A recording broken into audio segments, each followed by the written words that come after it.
Hello everyone, welcome to raw SSC. आज है हमारी रैपिड मैथ्स 1.0 सीरीज़ की क्लास नंबर 15।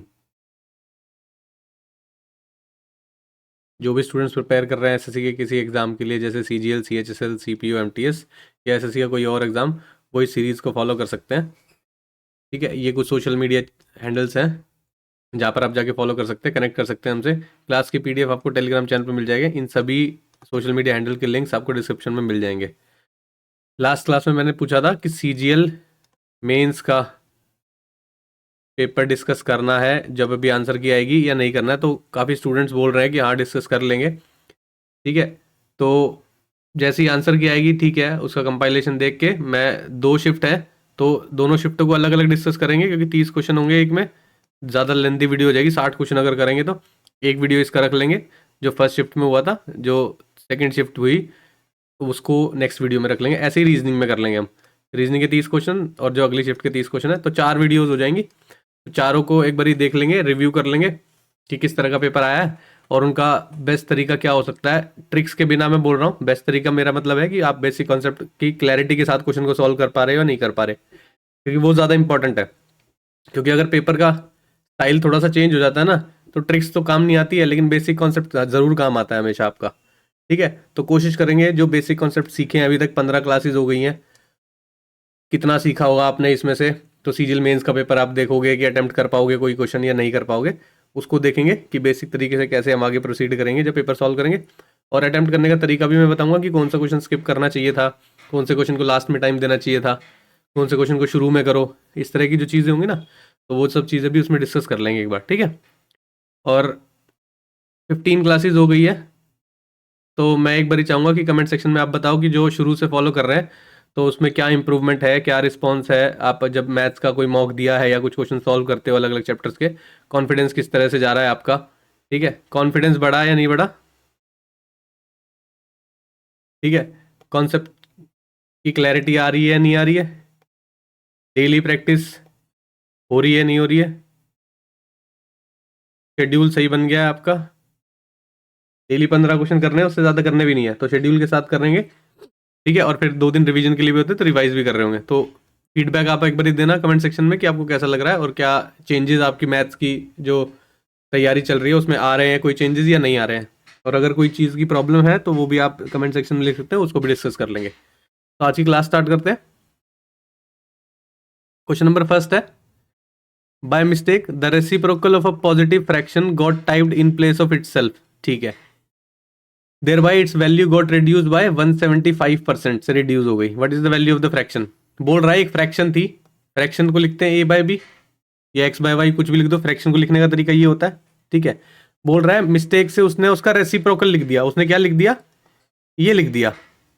एक्चुअल में ये था एक्चुअल फ्रैक्शन,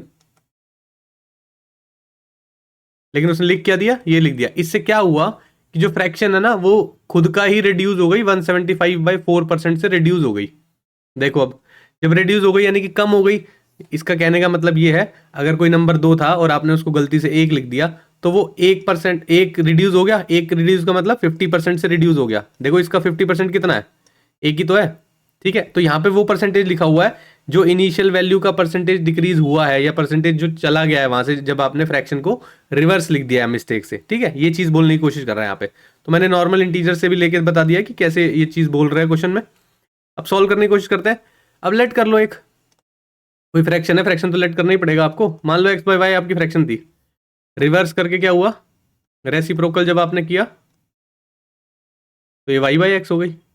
ठीक है, पहले थी ये, फिर बन गई ये, इसका कुछ परसेंट डिक्रीज हुआ है, इसका डिक्रीज हुआ है, तो अगर इसमें से माइनस करेंगे तो ये आ रहा है। ये बोल रहा है यहाँ पे रेसिप्रोकल करने के बाद जो फ्रैक्शन रिड्यूस हो गई है वो इतने परसेंट से रिड्यूस हो गई है, तो इसी का तो परसेंटेज रिड्यूस हुआ होगा। इसका 175/4% अगर आप निकालोगे किसका, एक्स बाय वाई का, ये रिड्यूस हुआ है इसका। ठीक है ना, जो इनिशियल वैल्यू थी उसका रिड्यूस हो गया इतना।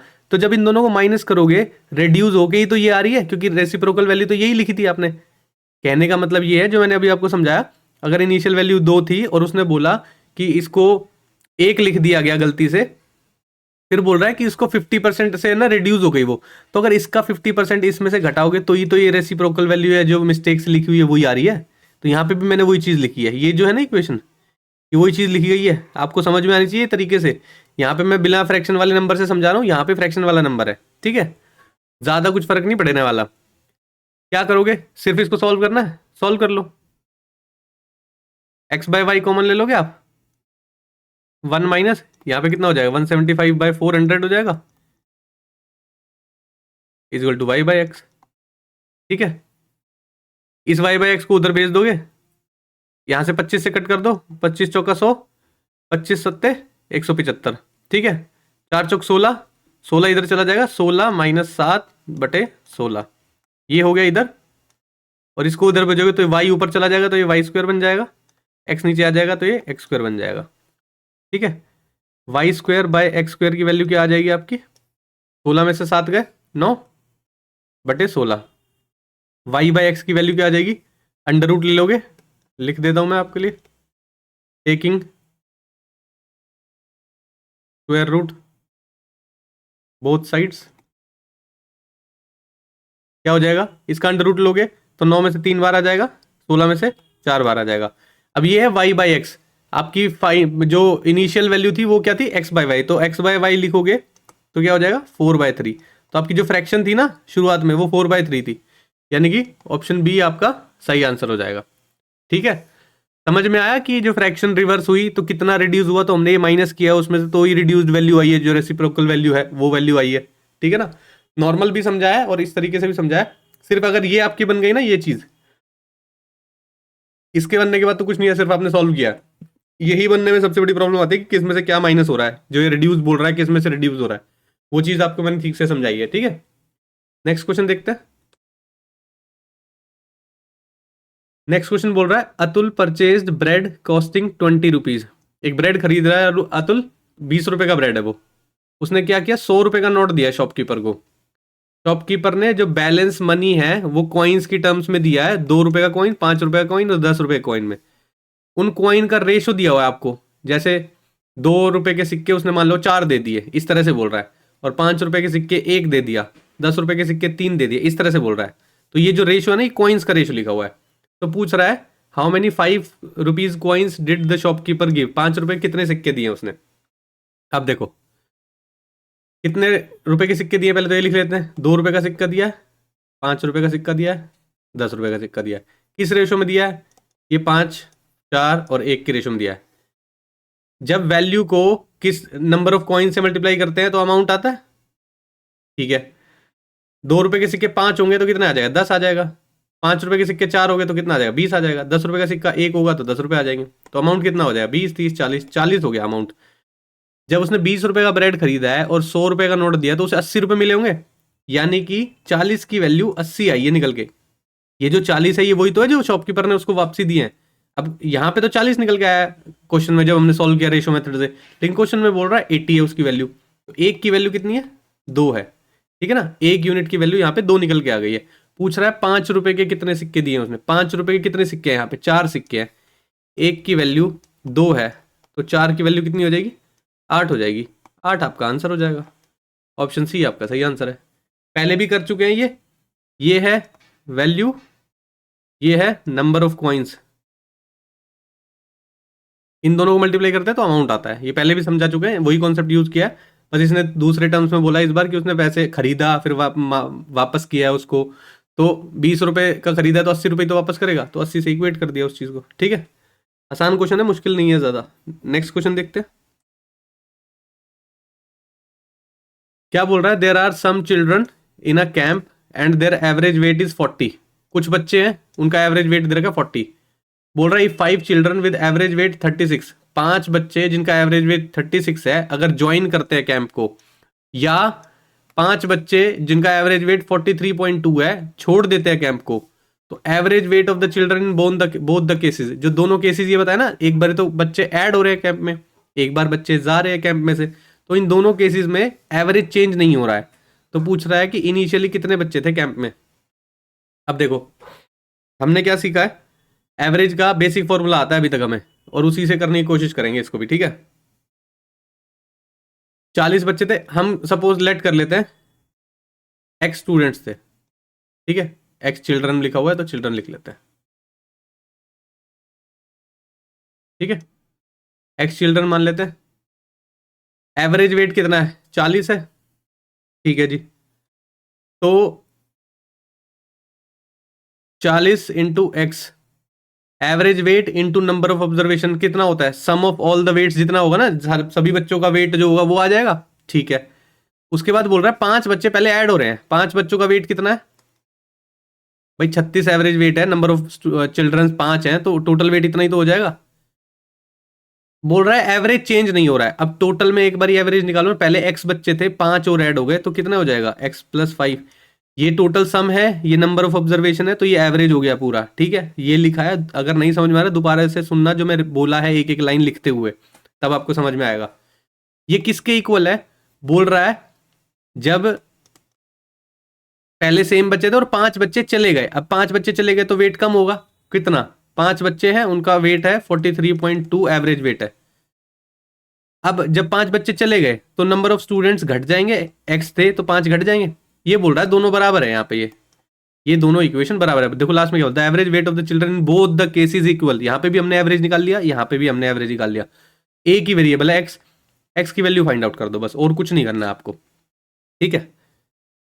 सिंपल लिखता हूँ 40x प्लस 6 पंजे 30, 3 5 6 15 16 17 18, 18 upon x plus 5 is equal to 40x minus 5 दूनी 10, एक कैरी गया, 5 के 15 और एक 16, एक कैरी गया, 5 चौक 20 और एक 21, 216, ठीक है, अपॉन x माइनस 5, ठीक है। क्रॉस मल्टीप्लीकेशन कर दो, x को इस पूरी टर्म से मल्टीप्लाई करो पहले, क्या आएगा 40x² प्लस 180x माइनस 5 को इससे मल्टीप्लाई कर दो, माइनस 200x माइनस 18 पंजे 90, 900, ठीक है, इज इक्वल टू इसको इससे मल्टीप्लाई करो, x से मल्टीप्लाई कर लें, 40x² माइनस 216x, 5 से इसको करोगे 200x, 5 से इसको करोगे माइनस का 5 छिक 30, 0 3 करेगा, 5 एकम 5 और 3 8, 5 दूनी 10, 1080। अब देखो 40x² से 40x² कट गया, इधर आएगा तो ये माइनस का हो जाएगा, इसलिए उधर उधर काट लेते हैं हम, ठीक है। ये कितना बचा है देखो 180 और 200, माइनस का 20 बचेगा, ये minus 20x minus 900 is equal to यहाँ पे कितना बचेगा, माइनस का 16x बच रहा है और माइनस 1080, ये 20 इधर आएगा तो पॉजिटिव बन जाएगा, 20 में से 16 गया, 4x बचेगा, ये 1080 इधर आएगा तो पॉजिटिव बन जाएगा, 900 के और एक 1080 में से 900 चला गया तो कितना बचेगा, 180 बचेगा। x की वैल्यू कितनी आ जाएगी आपकी, 180 डिवाइड बाय 4, 4 चौक 16, 4 पंजे 20, x की वैल्यू कितनी आ गई 45। तो इनिशियल नंबर ऑफ चिल्ड्रन हमने माने थे x, तो x की वैल्यू कितनी है 45, बी आपका सही आंसर हो जाएगा, ठीक है। ये जो लिखा है ना देखो इसमें भी ये जरूरी है, अगर ये लिख लिया आपने तो ये तो मैं आपको लिख के दिखा रहा हूं, आप फटाफट भी करोगे तो सिर्फ 10-15 सेकंड का काम होगा ज्यादा से ज्यादा ये, ठीक है। मुझे भी ज्यादा ज्यादा अगर एक एक लाइन लिखी है तो मेरे को भी ज्यादा ज्यादा 1 ही मिनट लगा होगा, ठीक है, क्यों, लेकिन टाइम किस में लगा, ये जो चीज है ये इंपॉर्टेंट है कि कैसे लिखी है, ठीक है ना, ये चीज कैसे लिखी है वो ढंग से समझ लेना, तो क्वेश्चन में कुछ नहीं है फिर बाद में। एक बार ये इक्वेशन दोबारा समझा देता हूं, बोल रहा है एवरेज, बोल रहा है दोनों का बराबर हो जाएगा, पहले 5 बच्चे ऐड किए हैं, देखो पहले कितने बच्चे थे, मान लिया x बच्चे थे, तो उनका एवरेज सम कितना हो जाएगा, एवरेज सम कह रहा हूँ, टोटल सम कितना हो जाएगा 40 इंटू एक्स, भाई 40 उनका एवरेज है वेट और x नंबर ऑफ स्टूडेंट्स है, तो एवरेज वेट को नंबर ऑफ स्टूडेंट्स से मल्टीप्लाई या नंबर ऑफ ऑब्जर्वेशन से मल्टीप्लाई करते हैं तो सम आता है। यहाँ पे हमने 5 बच्चों का सम लिख लिया, तो यहाँ पे कितने हो गए x बच्चे प्लस 5 बच्चे हो गए, तो एवरेज निकालने के लिए किससे डिवाइड करोगे, x प्लस 5 से तो डिवाइड करोगे, भाई पहले x बच्चे थे फिर बाद में 5 बच्चे ऐड हुए, तो टोटल नंबर ऑफ बच्चे कितने हो गए, x प्लस 5 ही तो हो गए। यहाँ पे किया, यहाँ पे 5 बच्चे घटा दिए तो x माइनस 5 कर दिया बस, ठीक है, सिर्फ ये चीज की, उसके बाद तो क्रॉस मल्टीप्लाई करके सॉल्व किया है, ठीक है। नेक्स्ट क्वेश्चन देखते हैं। A trader bought 640 kg rice, he sold a part of rice at 20% profit, rest at 5% loss, he earned a profit of 15% in entire transaction। किसी को याद आ रहा है मिक्सचर एलिगेशन वाला कॉन्सेप्ट, दो चीजें मिक्स की जाती हैं और फिर उसका एक क्या नाम है, एक प्रॉफिट में है या एक लॉस में है और फिर उसका टोटल ट्रांजैक्शन का वो बताया जाता है कि फुल लॉस में है या प्रॉफिट में है। याद आ रहा है किसी को कुछ? नीचे उसके किसका रेशो निकलता है? जिस क्वांटिटी में वो मिक्स किए गए हैं, या किस क्वांटिटी का जो ऊपर है प्रॉफिट है या लॉस है, किस रेशो में है वो दोनों, ये निकलता है। अगर क्वांटिटी ऐड मिक्स कर रहे हैं तो क्वांटिटी निकल आती है। और अगर ये पूछा है कि कौन से वाली क्वांटिटी 20% प्रॉफिट में बेची और कौन से वाली क्वांटिटी 5% लॉस में बेची, तो वो निकल के आ जाती है। लिख देता हूँ, एक चीज़ है 20% प्रॉफिट, एक है 5% लॉस। कितना एवरेज हुआ है? 15% एंटायर ट्रांजेक्शन में प्रॉफिट हुआ है। डिफरेंस निकालोगे, इन दोनों का डिफरेंस कितना है? 5। इन दोनों का डिफरेंस कितना है? 20। अब कहोगे 20 कैसे हो गया? ये -5 है, +15 है, इन दोनों के बीच में गैप कितना है? 15 तो पॉजिटिव हो गए, 5 नेगेटिव हो गए, तो 20 का गैप है। समझ में आया? ये केस चल रहा था 20% प्रॉफिट वाला, ये चल रहा था 5% लॉस वाला। ये आ गया रेशो, 4:1 रेशो आ गया। ये टोटल क्वांटिटी है 5। कितनी थी क्वांटिटी? 640। यहाँ पे रेशो में कितनी आ रही है? 5। पूछा किसका है? 5% वाले का। 5% वाले के इक्विवेलेंट क्या है? एक ही है, तो यानी कि इंटू में एक लिखोगे तो कोई फर्क नहीं पड़ रहा। 5 एकम 5, 14 हो गया, 5 दूनी 10, 40 हो गया, 5 अट्ठे 40, 128 आपका आंसर आ गया। ऑप्शन नहीं आपका सही आंसर है। सिंपल मिक्सचर एलिगेशन का क्वेश्चन था। अगर आप देख के पता कर सकते हो तो कर सकते हो, नहीं तो फिर एक्स मान के इसको करते रहोगे तो थोड़ा लंबा पड़ जाएगा, लेकिन आंसर उससे भी आ जाएगा। ठीक है ना? लेकिन मैंने आपको बताया था मिक्सचर एलिगेशन एक ऐसा कॉन्सेप्ट है, क्वेश्चन पढ़ के आपको पता चलना चाहिए यहाँ लगेगा नहीं लगेगा। इसलिए मैंने बार बार क्वेश्चन रख रहा हूँ कि ताकि आपको देख के पता चले कि क्वेश्चन में ये पुट हो जाएगा। ठीक है, नेक्स्ट क्वेश्चन देखते हैं। कंपाउंड इंटरेस्ट का क्वेश्चन आया है पहली बार। कंपाउंड इंटरेस्ट सीखते हैं अब एक बारी।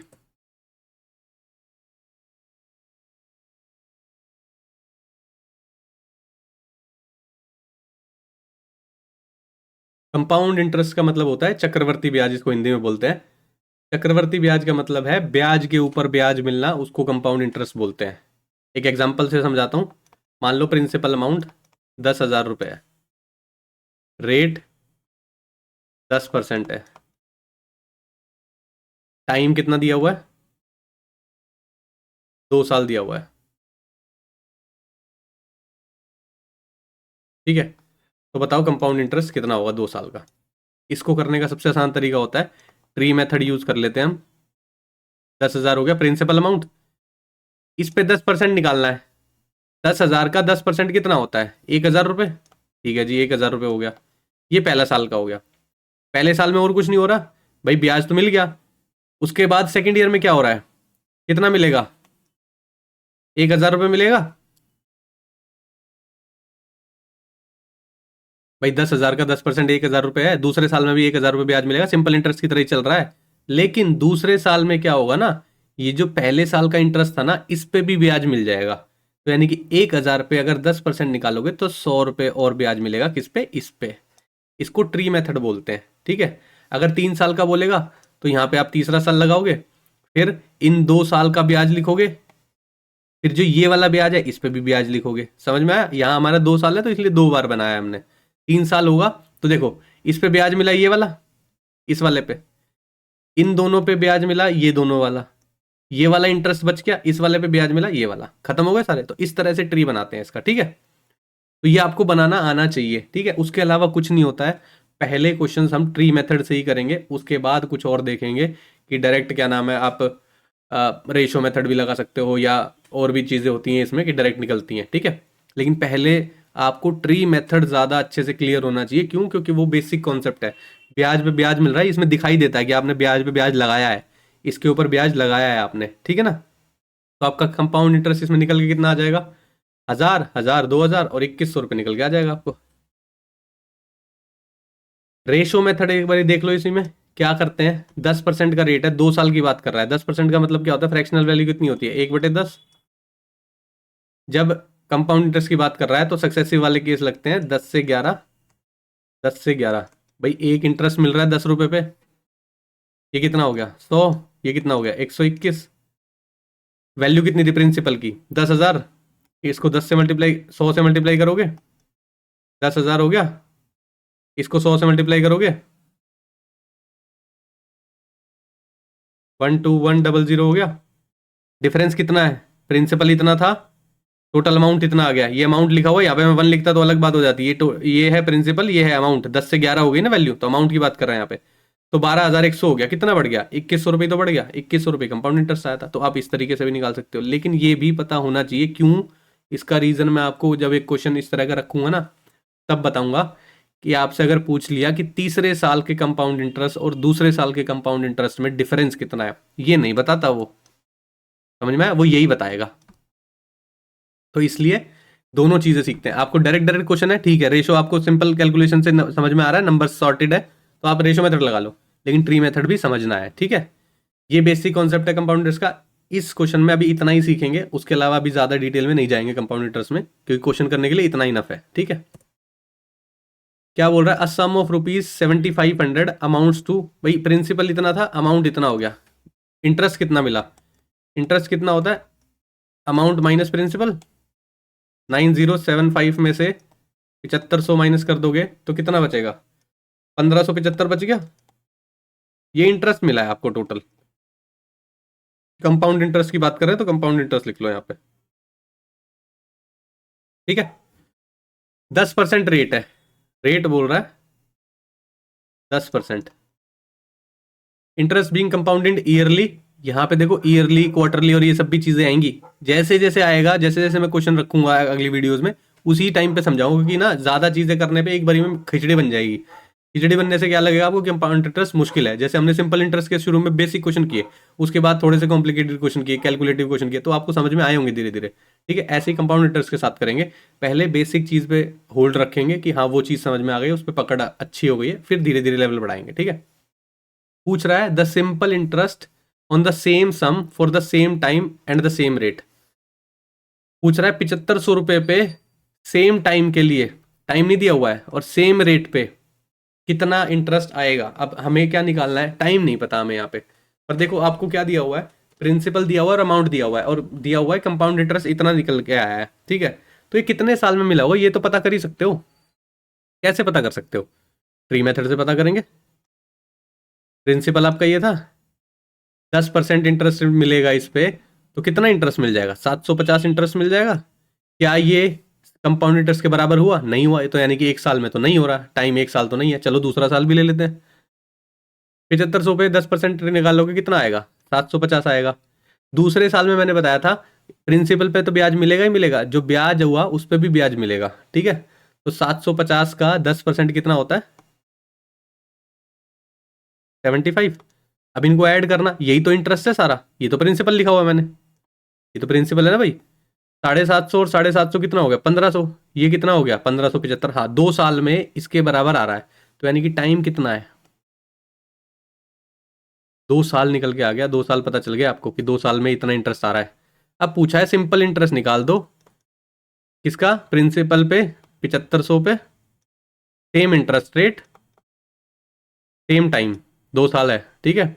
20 से 20 कैंसिल करके 75 दूनी 150 और 10 ये रही, तो सिंपल इंटरेस्ट आपका आ जाएगा 1500 रुपये, 1500 रुपये, ठीक है। दूसरा एक ट्री मेथड से भी समझाता हूँ। ये जो ऊपर के बॉक्सेस सब, जो पहला इंटरेस्ट मिलता है ना, ये सिंपल इंटरेस्ट ही होता है। ब्याज के ऊपर ब्याज को कंपाउंड इंटरेस्ट बोल रहे हैं ना, ब्याज को कंपाउंड इंटरेस्ट थोड़ी ना बोल रहे हैं। जैसे ही ब्याज के ऊपर ब्याज लगने लग जाएगा, उसको अगर ऐड कर दोगे ना अब, तो वो कंपाउंड इंटरेस्ट बन जाएगा।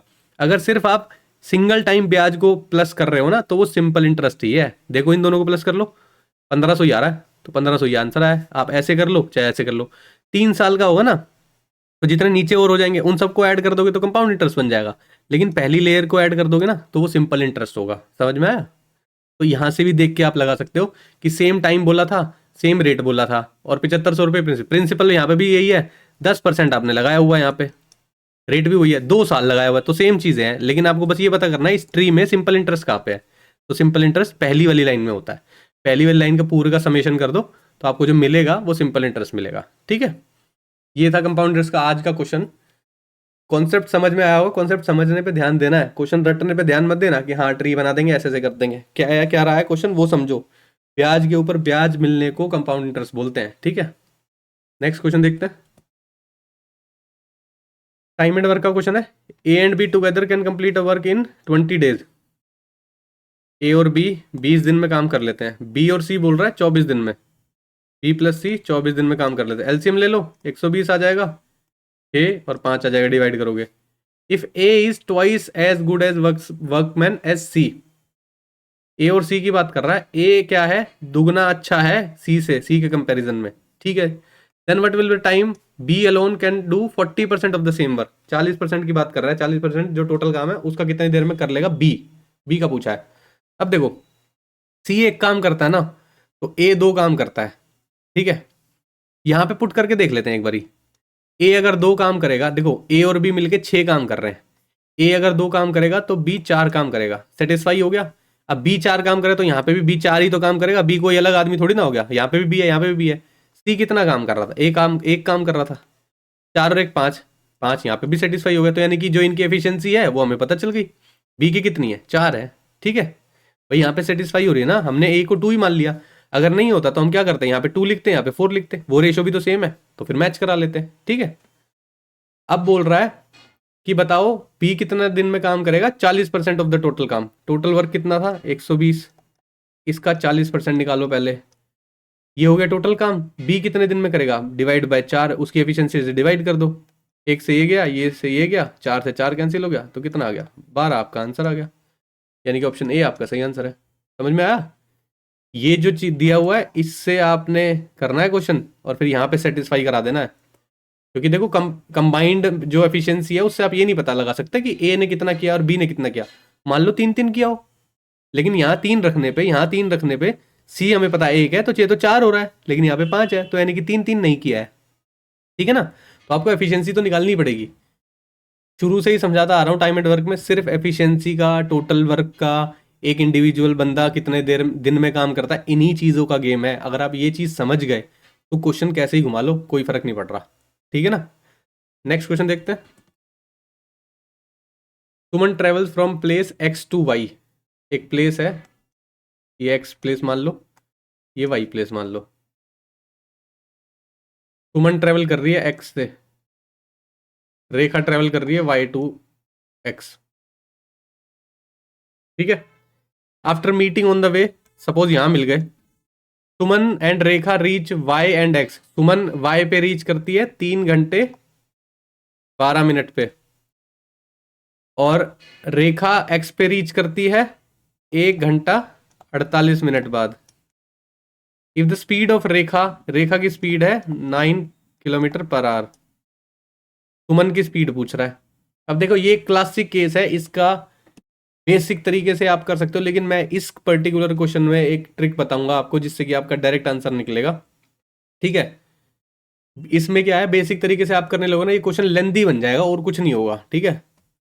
इसलिए कभी कभी बहुत रेयर टू रेयरेस्ट केस में, देखो इतनी क्लासेस हो गई है, मैं पहली बार आई थिंक बोल रहा हूँ कि इस क्वेश्चन पे एक ऐसी चीज मैं बताऊंगा जो जिसका आप डायरेक्ट आंसर निकाल पाओगे इससे, ठीक है। बस आपको ये देखना है कि दोनों एक दूसरे को क्रॉस कर रहे हैं मिलने के बाद, और आगे का टाइम दिया हुआ है, मान लो सुमन का टाइम अगला वाला टाइम दिया हुआ है, और रेखा का टाइम जो आगे वाला डिस्टेंस ट्रेवल करेगी उसका टाइम दिया हुआ है, और एक की स्पीड दी हुई है, दूसरे की स्पीड पूछी है।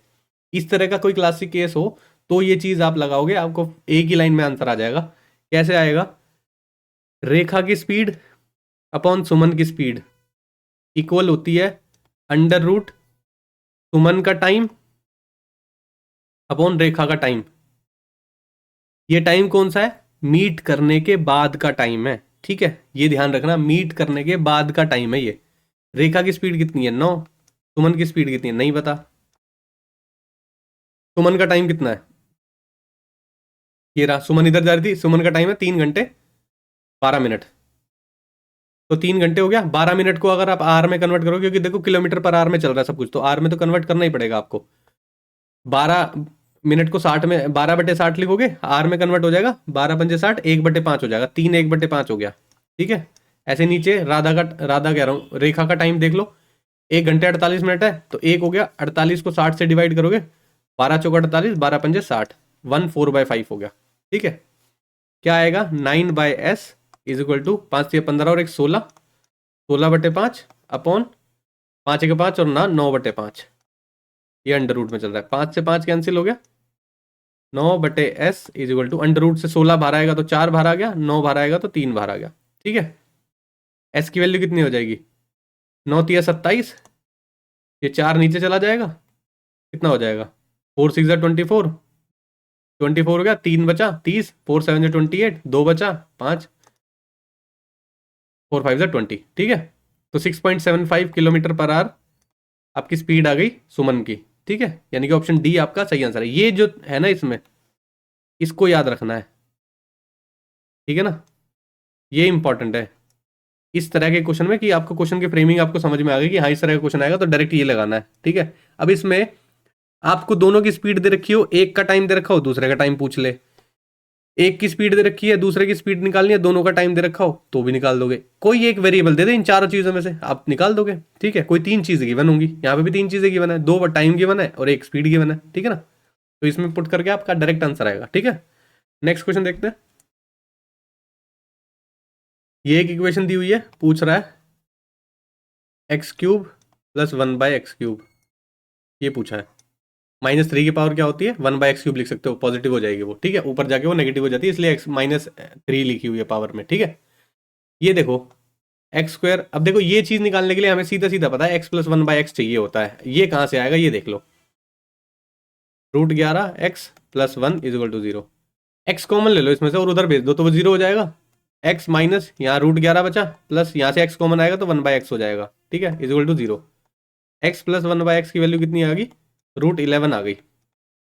अब ये तो लिख के कर रहा हूं मैं, लेकिन ना डायरेक्ट पता चल जाती है जब आप ऐसी इक्वेशन देखने लगो ना, x से डिवाइड करो, ये x बचेगा, ये 1/x हो जाएगा, ये उधर चला जाएगा तो √11 हो गया,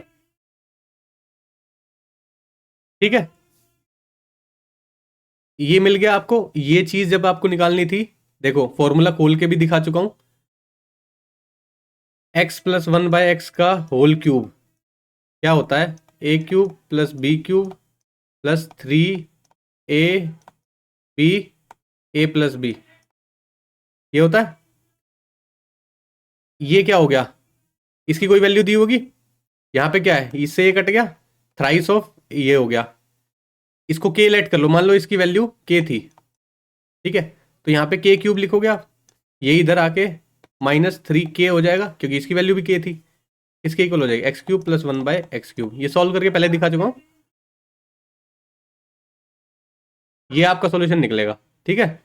k³ - 3k आपका सॉल्यूशन निकलेगा, लेकिन मैंने आपको सॉल्व करके दिखाया, आपको फॉर्मूला भी बार बार लिख के दिखा रहा हूँ ताकि फॉर्मूला याद रहे आपको, क्योंकि कभी कभी ना फॉर्मूला बेस्ड क्वेश्चन आएगा ना तो इसमें ये नहीं लगाना आपको, फॉर्मूले से सॉल्व होगा वो, ठीक है। अगर मान लो आपको क्या नाम है वो दे दिया, कुछ नंबर्स दे दिए x की वैल्यू में या y की वैल्यू में, तो आप उसको पुट तो करोगे ना, ठीक है। अब देखो x + 1/x k की वैल्यू है, k की वैल्यू कह रहा हूँ, ये तो सॉल्व करके दिखा दिया मैंने आपको।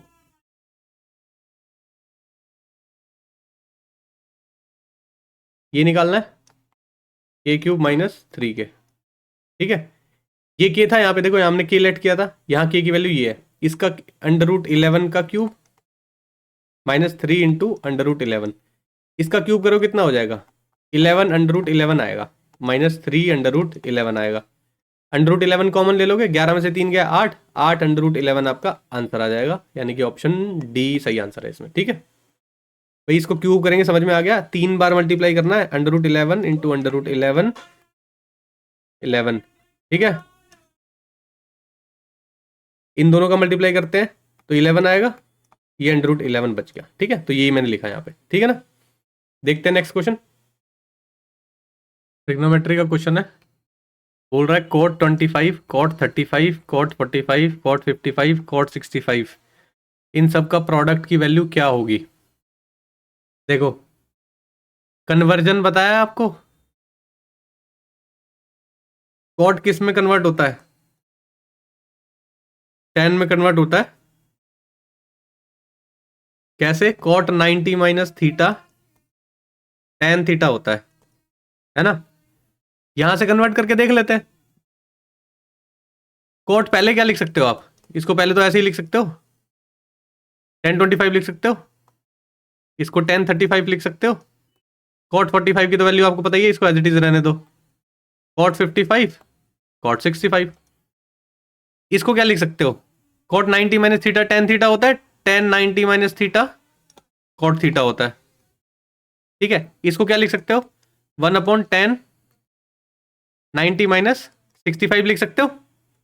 इसको क्या लिख सकते हो, 1/10, 90 माइनस 55 लिख सकते हो, into cot 45 as it is लिखोगे, कॉट 55 एज इट इज है, कॉट 65 एज इट इज है।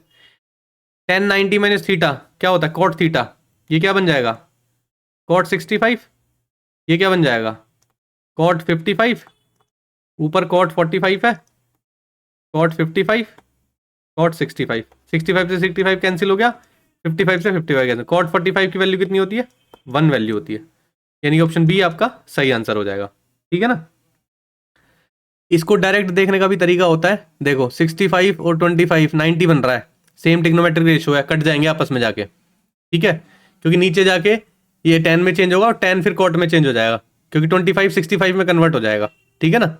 ये चीजें आपको, ये तो मैंने सॉल्व करके दिखाया, लेकिन जब आपको ये चीज देख लोगे ना तो दिमाग में स्ट्राइक करती है बार बार कि हाँ 90 बन रहा है इन दोनों का सम, ये कट जाएंगे, 10 होता तो भी कट जाते, कोई फर्क नहीं पड़ रहा उससे, साइन होता कोस, साइन होता तो भी कट जाते, कोस होता तो भी कट जाते। ठीक है, 35 55 कितना होता है, 90 होता है, बचाइए ये क्या वैल्यू देता है, 1। भाई टेबल में वैल्यूज बताइए आपको, 0 डिग्री पे, 30 पे, 45 पे, 60 पे, 90 पे, वो टेबल देखना, कॉट 45 की वैल्यू निकालनी है, वहां से 1 आएगा आंसर। ठीक है, नेक्स्ट क्वेश्चन देखते हैं। बोल रहा है, ये तो कुछ और ही लिखा हुआ है, बोल रहा है the area of a triangular plot having sides इतना, ट्रायंगुलर प्लॉट है एक, उसकी साइड्स ये दे रखी है, is equal to the area of rectangular field whose sides are in ratio this. ठीक है, बोल रहा है जो ये ट्रायंगल है ना, इसका जो एरिया है ना वो बराबर है किसके, एक रेक्टेंगुलर फील्ड के, जिसकी साइड्स रेशो में दी हुई है, हमें नॉर्मल दी नहीं दी हुई है। पूछ रहा है पेरीमीटर ऑफ द फील्ड कितना है, यानी perimeter of the rectangular field पूछ रहा है। पहले आप ट्रायंगल का एरिया निकालोगे, कुछ नंबर से दिखाई दे रहा है, पाइथागोरन ट्रिपलेट्स है, ये राइट एंगल ट्रायंगल बन रहा है, 12 35 37, पाइथागोरस थ्योरम लगाना, इन इसका स्क्वायर प्लस इसका स्क्वायर इसके स्क्वायर के बराबर आएगा। ठीक है, पाइथागोरस ट्रिपलेट भी धीरे धीरे याद करने लगेंगे। ठीक है, अब देखो इसका एरिया क्या होता है, एरिया ऑफ ट्रायंगल क्या होता है, राइट एंगल ट्रायंगल में half into base into altitude. ठीक है, हाफ बेस कितना है 12, ऑल्टीट्यूड कितना है 35, 6 पे गया ये, 6 3 18, 180, 6 पंजे 30, 180 प्लस 30 210 हो गया। ठीक है, ये जो एरिया है वो रेक्टेंगुलर फील्ड के एरिया के इक्वल है। रेक्टेंगल का एरिया क्या होता है, एरिया ऑफ रेक्टेंगल क्या होता है, लेंथ इंटू ब्रेड्थ। ठीक है, लेंथ और ब्रेड्थ का रेशियो दिया हुआ है 7:3। आप एक्स मान के कर लो, सीधा यूनिट्स में निकाल लो, कोई फर्क नहीं पड़ रहा, 7x इंटू 3x। ठीक है, 21x² हो गया, यानी कि 210 की वैल्यू 21x² के बराबर है, तो रख देते हैं 210 इज इक्वल टू 21x²। 21 से काटोगे 10 पे चला जाएगा, x की वैल्यू कितनी आ जाएगी, √10। भाई स्क्वायर है, उधर जाके अंडर रूट में कन्वर्ट होगा, x की वैल्यू आ गई √10। पेरीमीटर ऑफ द फील्ड पूछा है, पेरीमीटर क्या होता है, चारों साइड्स का सम रेक्टेंगल में, ये 7x है, ये 3x है, ये 7x है, ये 3x है, पेरीमीटर क्या होता है 2 L+B। भाई 2 बार लेंथ है 7x 7x, 2 बार ब्रेड्थ है 3x 3x, तो इसको ऐसे लिख देते हैं। ठीक है, लेंथ कितनी है भाई 7x, x कितना है √10, तो 7 √10 लिख दोगे, ब्रेड कितनी है 3x, 3 √10 लिख दोगे, 7 और 3 10, 10 √10 हो गया, 2 बाहर है, क्या हो जाएगा 20 √3, 20 √10 है यहाँ पे, 10 √10 है, तो 20 √10 आपका आंसर हो जाएगा, यानी कि ऑप्शन बी आपका सही आंसर है इसमें। ठीक है, आसान क्वेश्चन है, पता होना चाहिए क्या नाम है, ट्रायंगल का एरिया क्या होता है, रेक्टेंगल का एरिया क्या होता है, रेक्टेंगल का पेरीमीटर क्या होता है, तीनों चीजें बता दी है, तीनों चीज आप कॉपी में नोट होनी चाहिए, ताकि बाद में जब इन फॉर्मूले का यूज हो तो आप डायरेक्ट करो। ठीक है, सोचना ना पड़े। हीरोन्स फॉर्मूला भी यूज होता है, लेकिन हीरोन फॉर्मूला का एक पर्टिकुलर केस है किसमें यूज होता है, तो जब वो केस आएगा तो मैं आपको वो बता दूंगा। ठीक है, नेक्स्ट क्वेश्चन देखते हैं। देखो बोल रहा है 3 sec theta plus 4 cos theta minus 4 √3 is equal to 0। इसको आप ऐसे लिख सकते हो, दो तरीके बताऊंगा मैं इसको करने के, 3 sec theta plus 4 cos theta equal to 4√3। अब देखो एक इंटीजर वैल्यू आ रही है, इरेशनल है लेकिन ठीक है, आपकी वैल्यू यहाँ से निकल जाएगी क्योंकि कॉस की एक टर्म होती है जो √3 देती देती है आपको, ठीक है। आप यहाँ पे हिट एंड ट्रायल लगा के ये पता लगा सकते हो कि थीटा की वैल्यू क्या रखें हम कि आपका इन दोनों का सम जो है 4√3 आ जाए। पहले तो आपको ये पता होना चाहिए कि √3 चाहिए हमें, तो कॉस की कौन सी डिग्री की वैल्यू पे √3 आता है, किसी को याद है? कॉस 30 डिग्री क्या होता है? √3/2 होता है। ट्राई करके देख लो। टेक उसका उल्टा होता है तो 2/√3 हो जाएगा। और कॉस का 30 डिग्री रखा तो √3/2 हो जाएगा। √3 से ये काट दोगे तो ये √3 बचेगा ऊपर, तो ये 2√3 हो गया। 2 से ये काट दोगे 2, यहाँ पे भी 2√3 हो गया। 2√3 4√3 हो गया। सेटिस्फाई कर गया। थीटा की वैल्यू आपको मिल गई 30 डिग्री। 30 डिग्री आपका आंसर हो गया। ये तो हो गया हिट एंड ट्रायल से, जब आपको देखने से ना पता चल जाए, जब आपका ये सेंस होगा ना कि आपको टेबल देख के याद आ जाएंगी चीजें कि ये वैल्यू तो 30 डिग्री पे दे सकता है, 45 पे तो देगा ही नहीं। 45 पे तो √2 आ जाता है, उसमें कैसे आता है वो अलग कहानी है, लेकिन √2 आता है, हमें तो √2 चाहिए ही नहीं। तो आप ये देख के भी ना पता लगाने लगोगे कि डायरेक्ट पुट कैसे होगा, कौन सी थीटा की वैल्यू पुट करेंगे कि आपको आंसर में √3 मिलेगा, ठीक है ना। तो ये तरीका एक पेपर में तो जाके ये तरीका यूज करते हैं लोग, लेकिन शुरुआत में कोई दूसरा तरीका भी यूज करते हैं। क्या है ये? क्वाड्रेटिक इक्वेशन बनेगी। मैं क्वाड्रेटिक इक्वेशन बना के दिखा रहा हूं आपको, सॉल्व आपको करना है इसमें, ठीक है ना। देखो कैसे, 3/cos थीटा हो गया ये। भाई sec थीटा क्या होता है? 1/cos थीटा, तो लिख दिया मैंने 4cos थीटा इक्वल टू 4√3। ये उधर चला गया। 3 प्लस में 4cos² थीटा, एलसीएम लिया है, एलसीएम का नीचे वाला cos थीटा इधर चला जाएगा, 4√3 cos थीटा, ठीक है।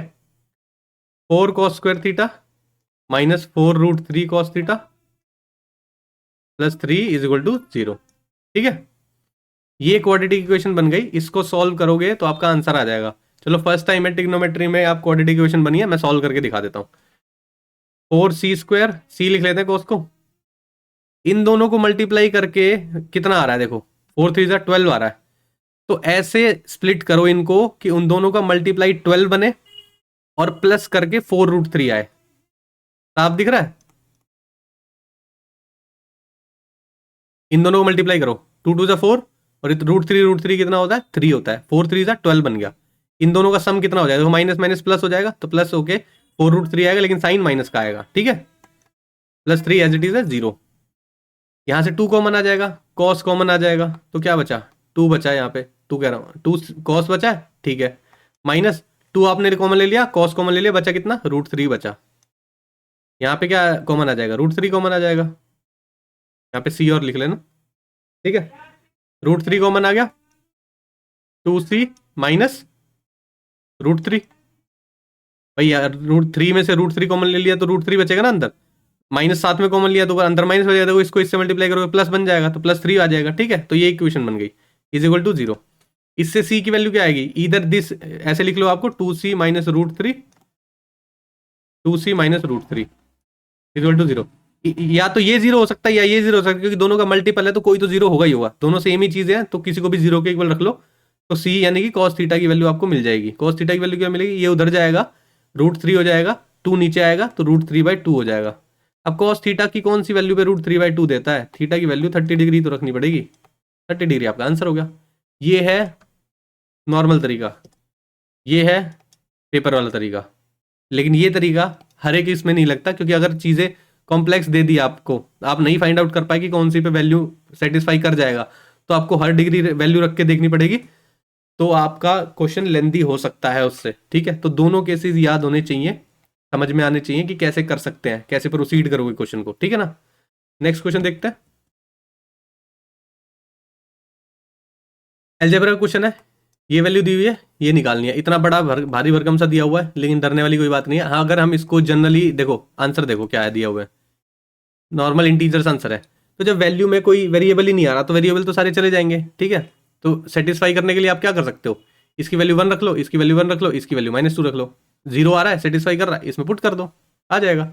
b प्लस सी कितना है? यहाँ b और c ये रहा, 1 - 2 का होल स्क्वायर अपॉन bc कितना है? इन दोनों का मल्टीपल कितना होगा? -2 प्लस c प्लस ए, c ये रहा और a ये रहा, -2 + 1 का whole square upon C A इन दोनों का multiple -2 plus a plus B कितना है 2, 2 का स्क्वायर अपॉन ए बी कितना है, ए बी कितना हो जाएगा 1 हो जाएगा। ठीक है, ये कितना 1 -2 -1, -1 का स्क्वायर 1 हो जाएगा, 1/2, ये माइनस का है तो माइनस बाहर रहेगा। ठीक है, -2 + 1 -1 हो जाएगा, -1 का स्क्वायर 1 हो जाएगा, ये भी -1/2 आएगा। ठीक है, प्लस ये 2 का स्क्वायर 4 हो जाएगा। ठीक है, अब देखो हाफ और हाफ एक हो गया, माइनस का 1 बन गया पूरा, +4, 4 में से 1 गया 3, यानी कि ऑप्शन डी आपका सही आंसर हो जाएगा। ठीक है, वैल्यू पुटिंग से नॉर्मल आंसर आना था, कोई वेरिएबल था ही नहीं आंसर में तो हमने वेरिएबल लिया भी नहीं। ठीक है, नेक्स्ट क्वेश्चन देखते हैं। बोल रहा है if a 9 digit number this is divisible by 72, तो आप वैल्यू फाइंड आउट करो इसकी। ये नंबर दिया हुआ है हमें 7698x138y, 72 से डिविजिबल होना चाहिए। अब देखो जो नंबर 72 से डिविजिबल होगा वो नंबर 8 से भी तो डिविजिबल होगा, क्योंकि 72 खुद 8 से डिविजिबल होता है और 72 खुद 9 से डिविजिबल होता है। भाई इसका स्प्लिट करो ना, 9 × 8 होगा ना, तो जो नंबर 9 से भी डिविजिबल हो और 8 से भी डिविजिबल हो वो नंबर 72 से भी डिविजिबल होगा। ठीक है, अब 8 से डिविजिबिलिटी का रूल मैंने आपको बता रखा, लास्ट की 3 डिजिट देखते हैं। 8 से डिवाइड करके देखो, 8 4 × 32, 6 बचा। y की वैल्यू क्या रखे कि पुट हो जाए 8 की टेबल में 6 वाली लाइन में, 60 वाली लाइन में क्या नंबर आता है 64 आता है इकलौता, तो y की वैल्यू 4 हो जाएगी। ठीक है, हो गई 4। 9 का डिविजिबिलिटी रूल क्या कहता है, सारी जो प्लेसेस है उनका सम अगर 9 से डिविजिबल है तो वो नंबर भी 9 से डिविजिबल होगा। सारी प्लेसेस का सम ले लो, 7 और 6 13, 13 9 22, 22 और 8 30, 1 31, 31 और 3 34, 34 और 8 42, 42 और 4 46, x बच गया 46 + x आया। x की वैल्यू क्या होना चाहिए कि ये 9 से डिविजिबल हो जाए। 9 5 ज़ा 45 होता है, 9 6 ज़ा 54 होता है, तो अगला नंबर है 54। इसको 54 बनाने के लिए x की वैल्यू क्या रखनी पड़ेगी, x की वैल्यू 8 रखनी पड़ेगी यहाँ पे आपको। भाई 46 और 8 54 हो जाएगा, 9 से डिवाइड होता है 54, तो x की वैल्यू 8 आ गई। तो यहाँ से दोनों वैल्यू मिल गई हमें। निकालना क्या है, √4x + y निकालना है। √4 के बाद x की वैल्यू कितनी है 8, y की वैल्यू कितनी है 4, √8 4 ज़ा 32, 32 + 4 36, √36 कितना होता है 6, 6 आपका आंसर हो जाएगा, ऑप्शन बी सही आंसर है। ठीक है, आसान क्वेश्चन है, दोनों का डिविजिबिलिटी पता रखा है पहले भी, वो यूज किया है, आंसर आ गया आपका। ठीक है, नेक्स्ट क्वेश्चन देखते हैं। बोल रहा है if a train runs with a speed of 72 km/h it reaches 15 minutes late, 15 minute late पहुंचती है अगर वो 72 km/h की स्पीड से चलती है। अगर उसकी स्पीड 90 km/h है तो वो 5 मिनट लेट पहुंचती है। पूछ रहा है करेक्ट टाइम क्या है जर्नी का, जो वो राइट टाइम पे पहुंच रही है, कितनी देर में पहुंच जाएगी। ठीक है, ये पूछ रहा है आपसे। देखो हमें नहीं पता तो डिस्टेंस कितना ट्रेवल कर रही होगी, एक्स लेट कर लेते हैं, क्या फर्क पड़ रहा है। x/72, डिस्टेंस अपॉन स्पीड क्या है, टाइम है, ठीक है जी टाइम है, minus x/90, distance upon speed क्या है, टाइम है, ठीक है जी ये भी टाइम है। ये बड़ा होगा ये छोटा होगा, साफ पता चल रहा है। भाई 72 नीचे है, 90 नीचे है, तो ये बड़ा नंबर देगा, ये छोटा नंबर देगा। नीचे डिविजिबिलिटी में जो ज्यादा बड़ा नंबर होता है वो छोटा नंबर बन जाता है, बड़ा नंबर बन जाता है, और अगर डिविजिबिलिटी में बड़ा नंबर होता है तो वो छोटा नंबर बन जाता है। ठीक है ना, वही चीज लिखी है। अब इन दोनों टाइम का डिफरेंस कितना है, एक तो कह रहा है 15 मिनट लेट पहुंच रही थी, एक कह रहा है 5 मिनट लेट पहुंच रही थी, तो दोनों के बीच का डिफरेंस कितना हुआ, 10 मिनट हुआ ना। भाई मैं अगर ये बोलूं कि मेरे को 60 मिनट में पहुंचना था, ठीक है, और एक बार मैं बोलूं कि नाम है कि मेरे को 55 मिनट में पहुंचा मैं, और एक बार मैं बोल रहा हूँ 50 मिनट में पहुंचा मैं, स्पीड मेरी वेरी कर रही है, तो दोनों में जो मैं दोनों स्पीड से चल रहा था उन दोनों स्पीड में कितना डिफरेंस आ गया। एक बार मैंने बोला 55, एक बार बोला मेरे को 50, तो दोनों में डिफरेंस कितना है, 5 का ही तो है। यहाँ पे भी कितना बोल रहा है, एक बार बोल रहा है 15 मिनट लेट हो गया, एक बार बोल रहा है 5 मिनट लेट हो गया, तो दोनों के बीच में डिफरेंस कितना हो गया 10। तो इन दोनों के बीच का डिफरेंस क्या लिखोगे 10, आर में कन्वर्ट कर लोगे क्योंकि सब चीजें हमने km/h में यूज करी है, डिवाइड बाय 60। इसका एलसीएम कितना आ जाएगा भाई 720 एलसीएम आ जाएगा। 720 पे 10 पे गया 10x, 9 से 8 पे गया 8x, इज इक्वल टू 10/60। ठीक है, कितना आ गया 2x/720, इज इक्वल टू 10/60। 0 से 0 गया, 12 पे चला गया, 2 से गया ये 6 पे, x की वैल्यू आ गई 60, यानी कि ये आ गया आपका डिस्टेंस। ठीक है, अब देखो कोई से में भी पुट कर दो आपका आंसर निकल आएगा। अगर मान लो पहले वाले लेते हैं, हमारा 60 डिस्टेंस था, 72 किलोमीटर पर आवर की स्पीड से वो चल रहा था, तो कितने आएंगे? ये आंसर आएगा, देखो मिनट में, आर में तो नहीं आ सकता क्योंकि ऊपर वाली वैल्यू छोटी है, तो इसको 60 से मल्टीप्लाई कर लोगे आप। ठीक है, तो मिनट में आपका आंसर आ जाएगा। ठीक है, देखो क्या आ रहा है, 12×6 = 72, 12×5 = 60, इससे कैंसिल करोगे 10, 10×5 = 50 आ गया। 50 मिनट है। क्या 50 मिनट आपका सही आंसर है? नहीं। अब देखो ये जो पहले वाले केस में क्या बोल रहा था, वो 15 मिनट लेट पहुंचा है, तो ये लेट वाला टाइम है। अगर राइट टाइम पे पहुंचना है तो उसे 15 मिनट जल्दी करना पड़ेगा, तो 50 में से 15 मिनट माइनस करोगे आप, तो कितना आ जाएगा? 35 आ जाएगा। ऑप्शन डी सही आंसर हो जाएगा आपका। समझ में आया? यहां जो कैच है ना, वो ध्यान देना, टाइम तो आपने निकाल दिया लेकिन ये करेक्ट टाइम नहीं है, क्योंकि ये तो जो है ये लेट वाली इक्वेशन है, ये भी लेट वाली इक्वेशन, दोनों से सेम ही आएगा आंसर। इससे करके देख लेना बेशक से, देखो करके दिखाता हूं। एक्स कितना था? 60/90 इंटू 60, क्योंकि मिनट्स में आएगा आंसर। कट कर लो, 0 से 0 क्या, 6×6 = 36, 9×4 = 36 हो जाएगा, 40 आ जाएगा यहाँ पे। ठीक है, 40 आ गया। ये भी लेट था, कितना लेट था? 5 मिनट लेट था, तो 5 मिनट बढ़ा दोगे यहाँ पे, तो 5 मिनट अगर लेट था तो 5 मिनट बढ़ जाएंगी ना यहाँ पे, तो 5 मिनट बढ़ जाएगी तो कितना आ जाएगा? 45 आंसर आ जाएगा। यहाँ पे 35 आ रहा है, कहीं पे एरर हो गया है, देखो एक बार कहाँ पे एरर हुआ है। तो यहाँ पे 60 था, 60/72, ठीक है, 60/72 हुआ, आपने काट दिया 12 से, 12×5 = 60, 12×6 = 72, 10:50 हो गया। ठीक है, ये लेट हो रहा है 15 मिनट। ठीक है, 15 मिनट लेट हो रहा है। ये वाला सही लिया हमने, ये 72 मिनट्स वाला ही है ना? ठीक है, 72 मिनट्स वाला है। नहीं, ठीक तो आ रहा है, हमने प्लस कर दिया गलती से यहाँ पे। 40 मिनट्स आ रहा था, कितना मिनट लेट हो रहा है? 5 मिनट लेट हो रहा है एग्जैक्ट टाइम पे पहुंचने के लिए। माइनस करोगे आप, 5 माइनस करोगे तो कितना आ जाएगा? 35 आ जाएगा। दोनों केस में सेम आ रहा है आंसर। भाई जो टाइम लेट हुआ उसको जल्दी पहुंचना है ना, तो कम टाइम लगेगा ना उससे। हमारा जो लेट वाली इक्वेशन से आंसर आया है वो तो आया एक बार 40 और एक बार 50। 40 वाले में बोल रहा है 5 मिनट लेट हो गया था, अगर उसे सही टाइम पे पहुंचना है तो 35 मिनट में पहुंचना होगा। जो दूसरी वाली इक्वेशन है उसमें बोल रहा है 50 मिनट लेट हो गया था, अगर उसे सही टाइम पे पहुंच रहा है तो बोल रहा है 15 मिनट लेट हुआ था, तो 15 मिनट माइनस कर दोगे तो 35 मिनट में उसका राइट टाइम है। तो जो करेक्ट टाइम आएगा ना आपका जर्नी का, ट्रैवल करने का, तो वो 35 आएगा। ठीक है, नेक्स्ट क्वेश्चन देखते हैं। प्रॉफिट लॉस का क्वेश्चन है, पहले किए हुए हैं, कोई नया क्वेश्चन नहीं है, फिर भी देखते हैं। बोल रहा है the selling price of an article marked for ₹10,000 after giving 3 discount. 10,000 रुपये मार्क्ड प्राइस है किसी आर्टिकल का, उस पर 3 डिस्काउंट दिए हैं। बोल रहा है पहला 20%, दूसरा 10%, तीसरा K%। फिर फाइनल जो सेलिंग प्राइस निकल के आया ना, वो 6120 रुपये निकल के आया। ठीक है, अब देखो सीधा सीधा लिखेंगे, 10,000 रुपये, 10% का डिस्काउंट दे देंगे, 10% का डिस्काउंट हो जाएगा 9,000 रुपये। कैसे हो जाएगा? अभी डायरेक्ट लिखना आना चाहिए आपको। 10,000 का 10% कितना होता है? 1,000 रुपये। 10,000 में से 1,000 चले गए, 9,000 बचे। किसी भी सीक्वेंस में ले लो, कोई फर्क नहीं पड़ता है। फिर 20% डिस्काउंट दिया है, 20% कितना होता है? 1,000, 1,000 कह रहा हूँ, 1,800 रुपये।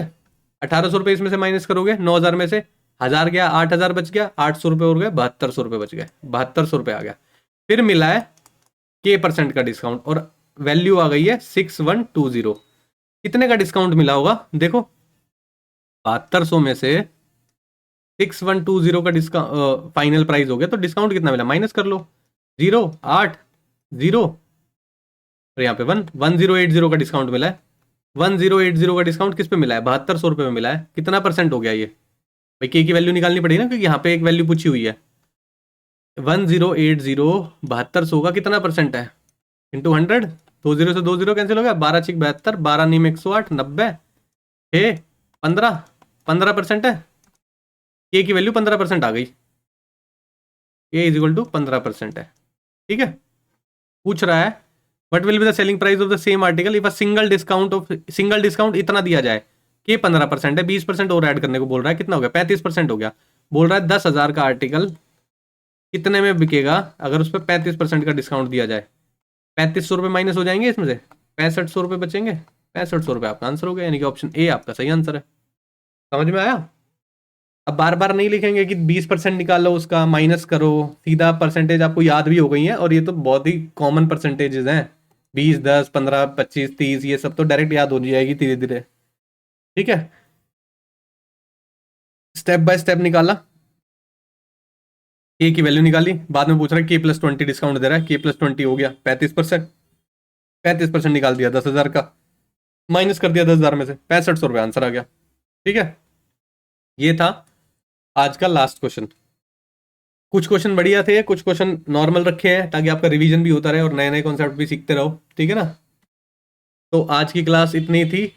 दोबारा से एक बार मैं डिस्कशन कर लेते हैं। सीजीएल मेंस का पेपर जिन जिन स्टूडेंट्स को चाहिए कि हम डिस्कस करें, वो कमेंट सेक्शन में ज़रूर बताएं कि पूरा पेपर डिस्कस करना है, आधा आधा करके करना है, क्योंकि देखो एक पेपर में 30 क्वेश्चन होंगे, दूसरे में भी 30 होंगे, सेम गोज विद रीजनिंग में भी 30 होंगे, और उससे अगले में भी 30 होंगे। किस तरह से करना है, एक एक क्लास करनी है, या इसको 15-15 करके कराऊं, इसको भी 15-15 करके कराऊं, तो 8 क्लासेस हो जाएंगी, लंबा चला जाएगा। ठीक है, या इनको मर्ज कर दूं, 60 क्वेश्चन हो जाएंगे, वो भी काफ़ी लेंदी हो जाएगा।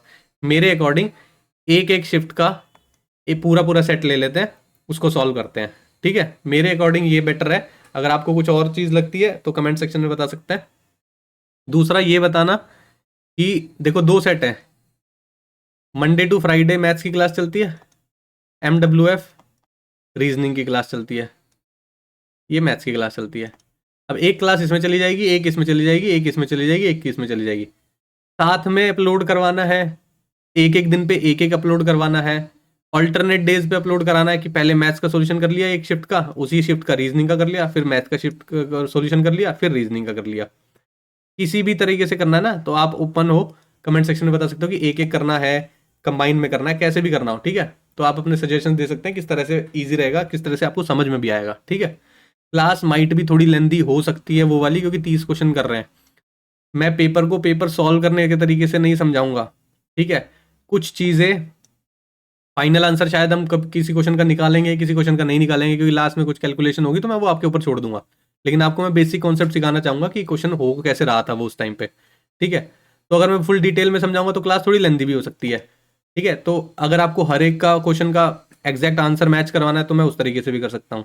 दूसरा, आपको ये चाहिए कि हाँ सर क्वेश्चन का कॉन्सेप्ट समझाओ, क्वेश्चन थोड़ा सोल्व करके दिखाओ, लास्ट की कैलकुलेशन आ जाएगी, अगर कैलकुलेशन करेंगे वो हम भी कर लेंगे।